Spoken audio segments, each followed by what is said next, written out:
people or something, like all sharing one room in his house when he was ill. I think that was the case, right? Yeah. No, it wasn't. It was just his mum and his dad. His brother. And his brother. His sister. Oh, yeah. Sorry, and then the boyfriend as well. So there's a fair few. This isn't alien for Henry. Apparently it wasn't uncommon for Ottis to bring home strange men from the soup kitchen. But this seems to be the first time one of them actually lived with them. Okay. Sarah Pierce, who was a one-time house guest, later told police that most people in the house knew Ottis was picking up the men for sex.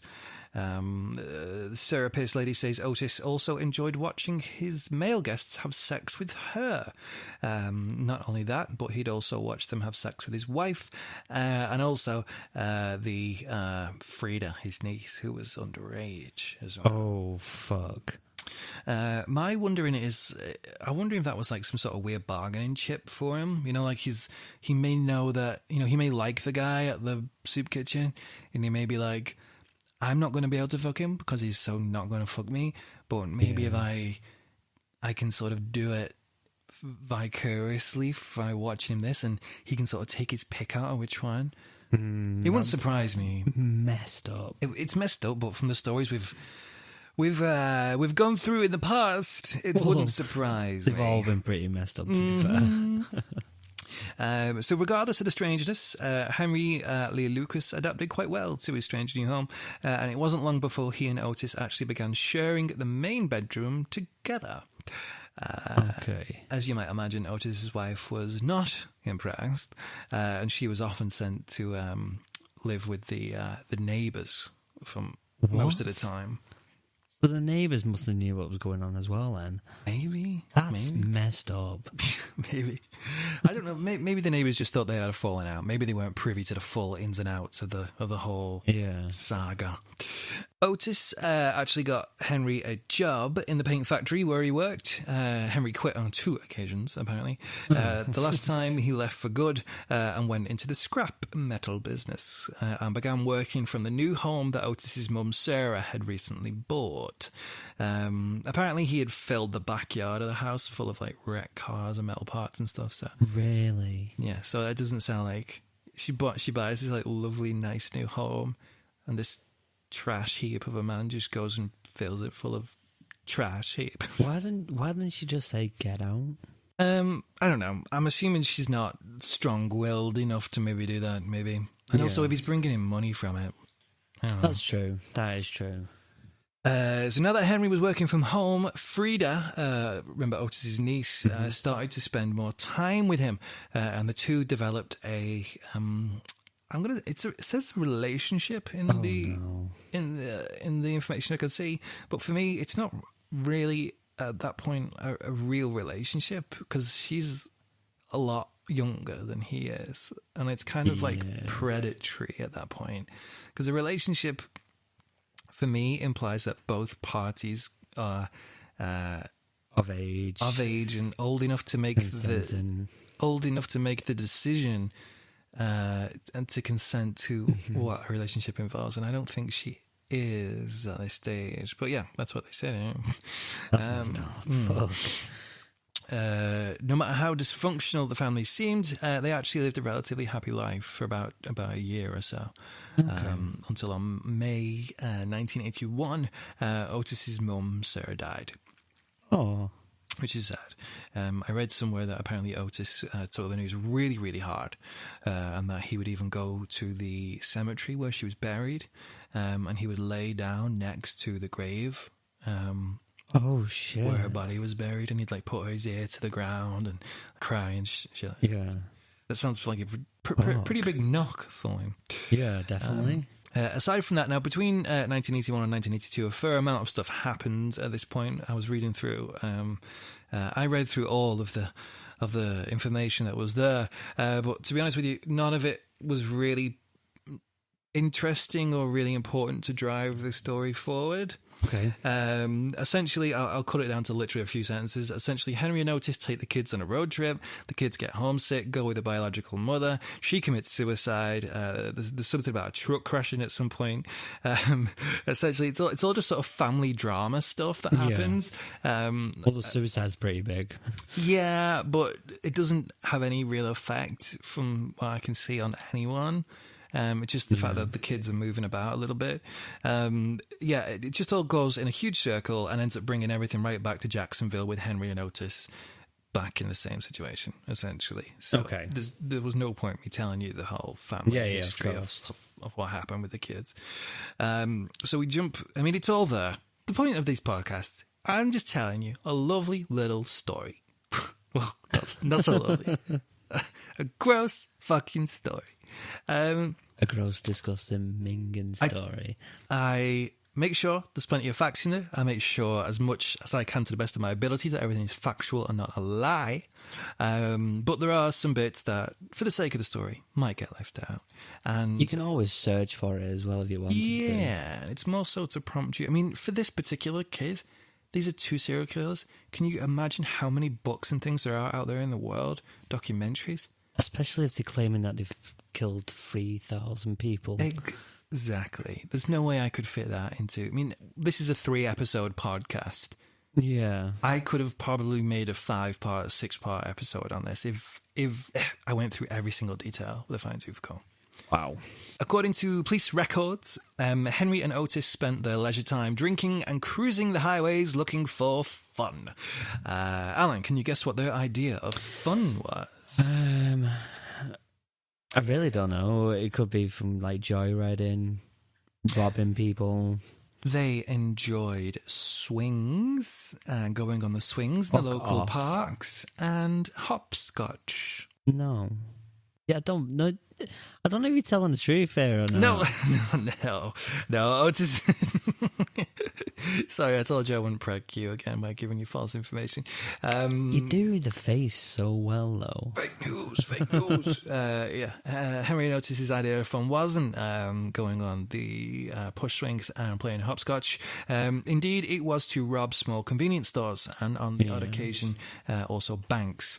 They stole money, food and beer and took obvious delight in terrorising the staff, with the pair becoming bolder and more violent with every crime.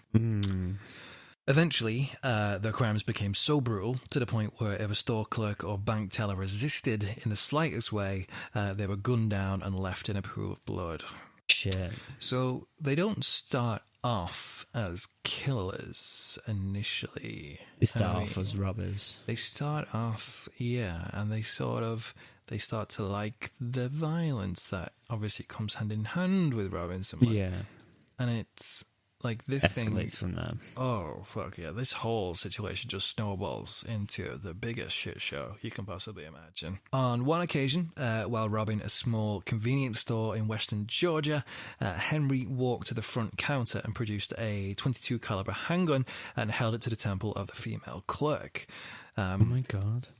After binding the terrified woman with rope, he dragged her to the back of the store while Otis emptied the till.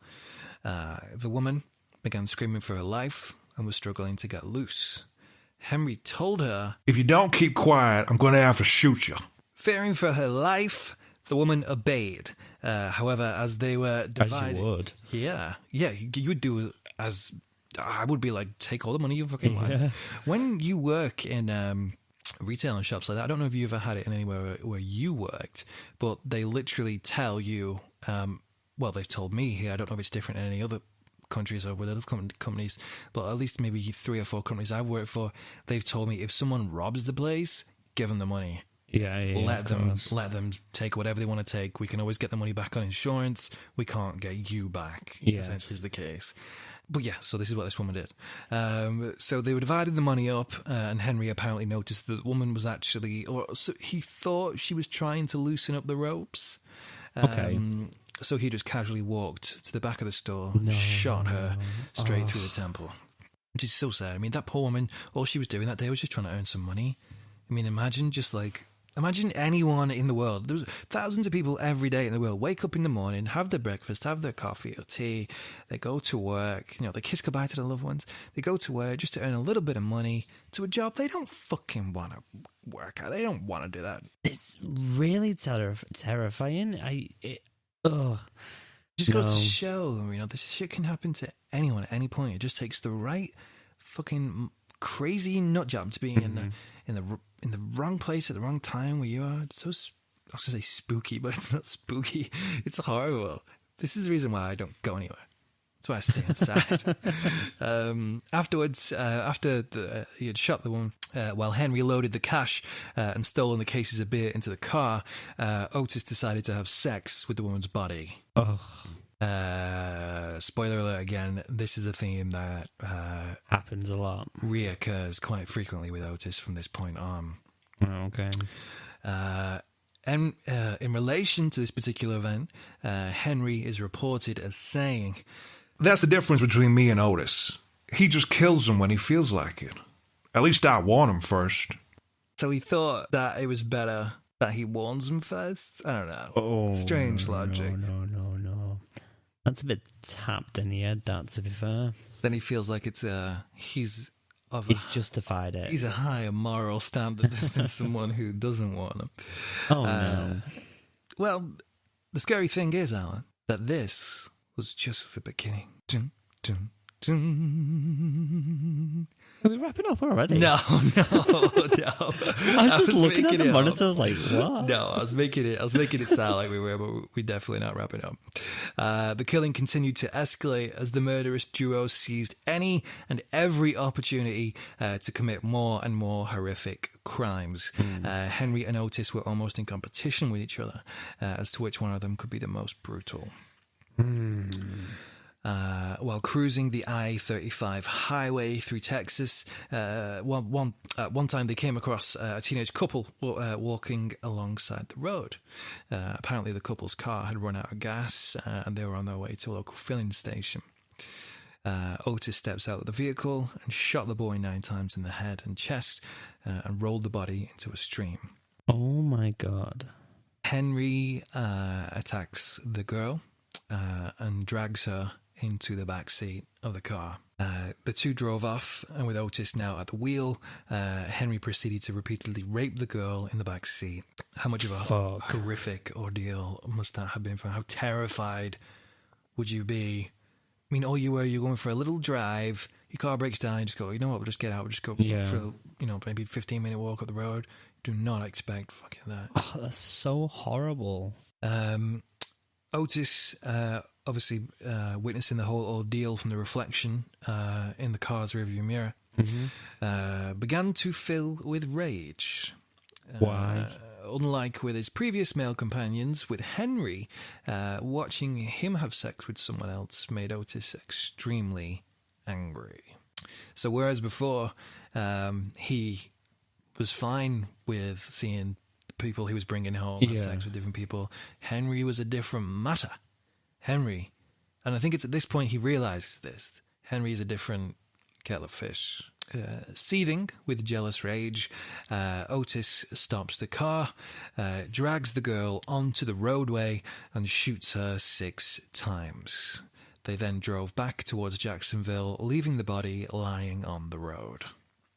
Fuck. It's so brutal. I mean, this is just like one of those instances, but this similar sort of thing happens a lot with them. I mean, obviously we're not going to go into every single time it does. I don't actually think there's as detailed descriptions of this, but it's reported that... I don't think I could cope with going through every single one of them, in all honesty. I mean, this is just... Like I said, this is just them having their quote-unquote fun. This is what they were doing, just as a little... sometimes like you just go for a little evening drive, might stop off for a little coffee or a little midnight snack. This is what they were doing. This is what fucking monsters do. No. Everyone they came in contact with was a potential victim. Drifters, women with car troubles, and hitchhikers all fell prey to the deadly duo. Because the murders were mostly committed in remote areas as well, there were no witnesses to it. If the victim's car broke down or ran out of gas, if Henry and Otis's cars were to ever break down or run out of gas, they'd simply just steal another one. So they just hold someone up and just get another one. Get another car, usually murder the driver from it. They would then drive the new vehicle to another state, dump it, then hitchhike to another location. So they were, what they knew